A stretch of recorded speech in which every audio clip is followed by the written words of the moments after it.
J'ai une nouvelle à vous annoncer qui va vous choquer. Les constructeurs automobiles français et européens vous mentent parfois et tentent de dissimuler d'horribles secrets. Il peut s'agir de pratiques douteuses, de mensonges par omission ou de pure hypocrisie.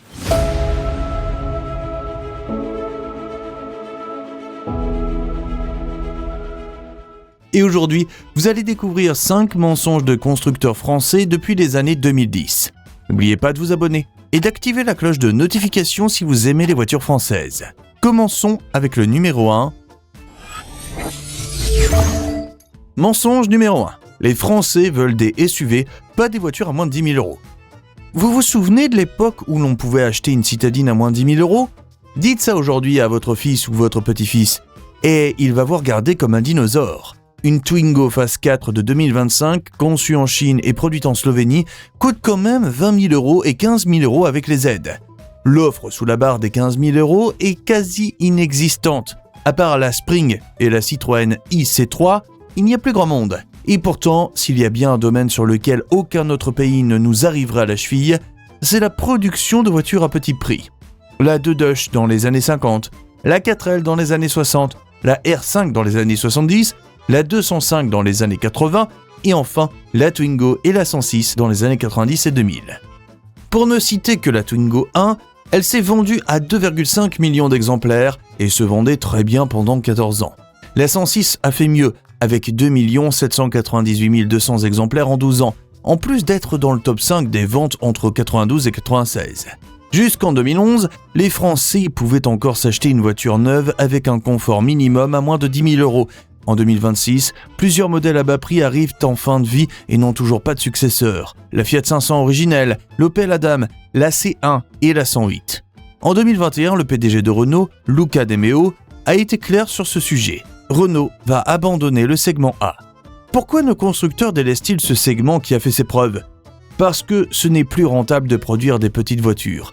Et que désormais, la priorité, ce sont les marges par voiture et non le nombre de ventes. C'est pour cette raison que Stellantis a cédé à Toyota ses parts du site de Kolín en République tchèque en 2020, site qui est spécialisé dans la fabrication d'autos à bas coût.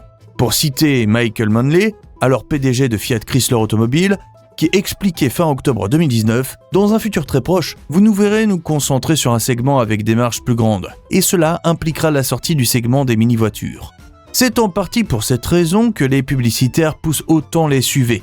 Plus de marge, plus de rentabilité. Et si vous n'avez pas les moyens, vous pouvez toujours vous endetter. Après, ne jetons pas le bébé avec l'eau du bain.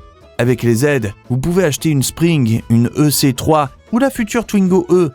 Trouver des voitures neuves sous 10 000 euros est presque impossible, mais à 15-17 000 euros, c'est encore possible. Et quitte à parler de l'avenir de l'automobile, attaquons un autre gros morceau. Mensonge numéro 2.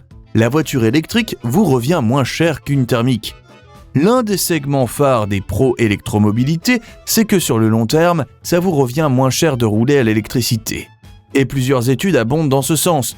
D'après l'UFC Que Choisir 2025, la DAC ou encore Wattcar, en 7 à 10 ans et 20 000 km par an, une électrique a un coût de possession inférieur à une thermique. Mais il y a un piège. Les données utilisées ne représentent pas forcément votre cas particulier. Plusieurs de ces études partent du principe que les bonus écologiques vont rester stables. C'est notamment le cas de l'étude publiée par l'UFC Que Choisir en avril 2025. Or, je ne vous apprends rien, tous les pays de l'Union européenne ont des budgets dans le négatif. En France, la dernière fois que notre budget national a été positif, c'était en 1974, il y a plus de 50 ans. Et là, vous vous demandez où est le rapport avec les voitures électriques ? C'est simple. Les prix des voitures électriques sont maintenus artificiellement bas grâce à des subventions massives, dont le bonus écologique. Parlons-en de ce bonus. Entre 2020 et 2026, il est passé de 7 000 à 5 700 euros, avec un surbonus pour les batteries fabriquées en Europe. Ces conditions se sont durcies et l'État français a fait passer l'enveloppe dédiée aux aides à l'achat de 1,5 milliard d'euros en 2023 à 700 millions d'euros en 2025. Pour des voitures avec un prix moyen en neuf de 42 390 euros en 2024, selon l'UFC Que Choisir, contre 26 774 euros pour une thermique, ça fait mal.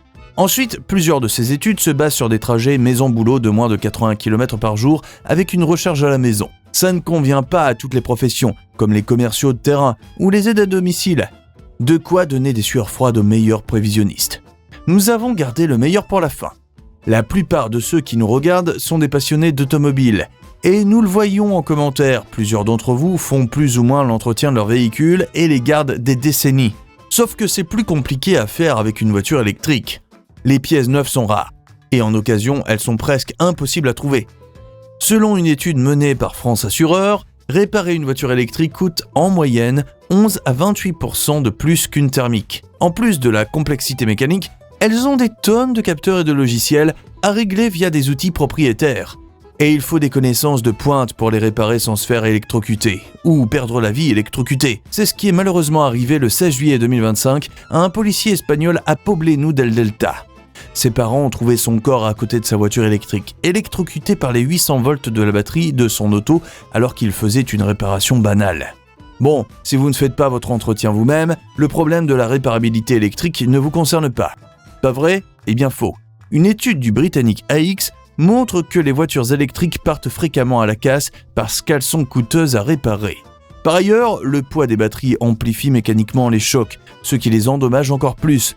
Enfin, tôt ou tard, vous devrez remplacer votre batterie. Sachant qu'elle équivaut parfois aux 2/3 du prix du véhicule neuf, bien ça fait mal.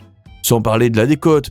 Selon une étude de Cox Automotive Europe, relayée par l'automobilemagazine.fr, une voiture électrique perd 51% de sa valeur en 2 ans.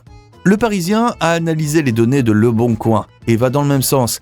1 an après avoir acheté un véhicule électrique, il a perdu 20% de sa valeur. En 5 ans, c'est 50 à 60%.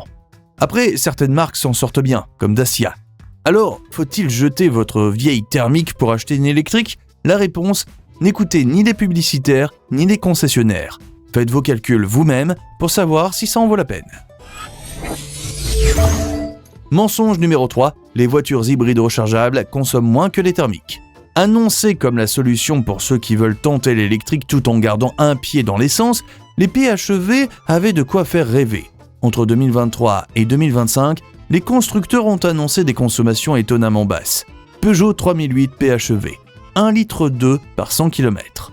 Renault Captur E-Tech, 1,3 litre par 100 km. Peugeot 508 hybride, 1,5 litre au 100 km. Sauf que tout ça, c'est du vent. Et ce n'est pas nous qui le disons, mais l'Argus et la Commission européenne. Les chiffres annoncés étaient obtenus lors de tests dans des conditions encore plus parfaites que les autoroutes vides des publicités. La voiture démarre avec la batterie pleine, roule moins de 50 km et dans un environnement à la température calibrée au degré près.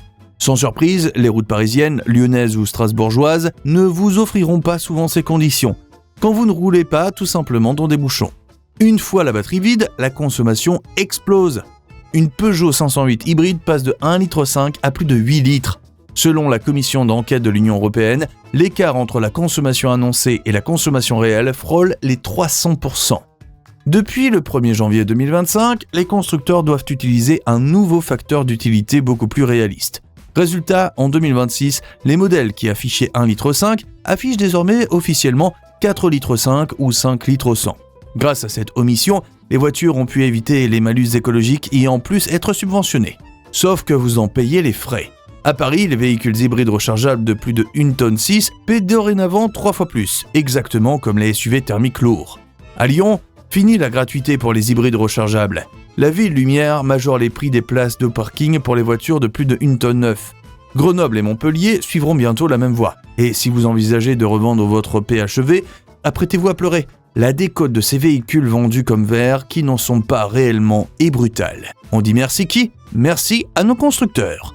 Avant de passer au prochain mensonge, qui a éclaté en avril 2025, n'oubliez pas de vous abonner et d'activer la cloche de notification. C'est le meilleur moyen de découvrir nos autres documentaires automobiles. Passons au prochain mensonge. Mensonge numéro 4 et 5. Nous recyclons vos voitures hors d'usage et faisons le maximum pour réduire notre empreinte écologique.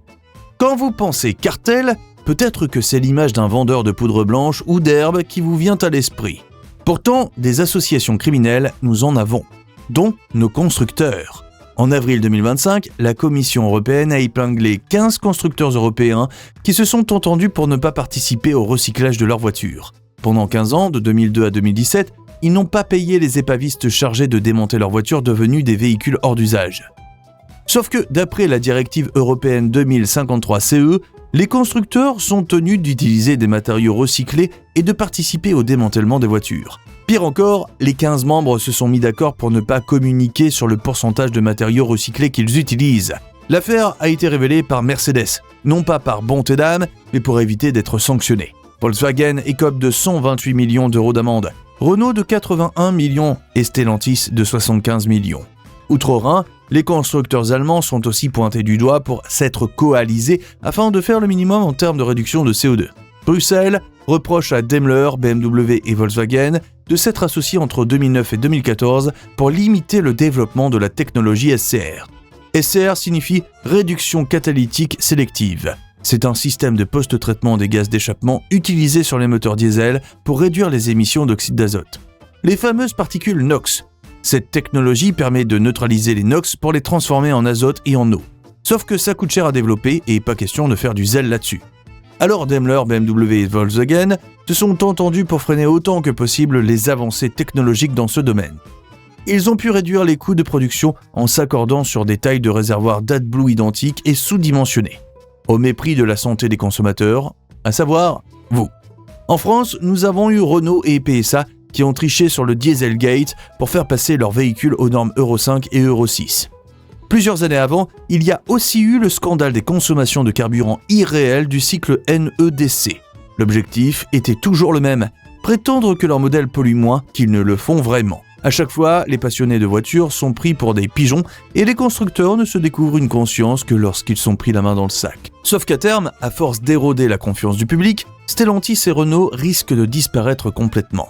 C'est ce qui est arrivé à 5 anciennes marques de voitures françaises qui appartiennent aujourd'hui au passé. Cliquez sur l'image qui s'affiche sur votre écran pour découvrir ces 5 anciens fleurons français et on se dit à la prochaine dans le Garage Français.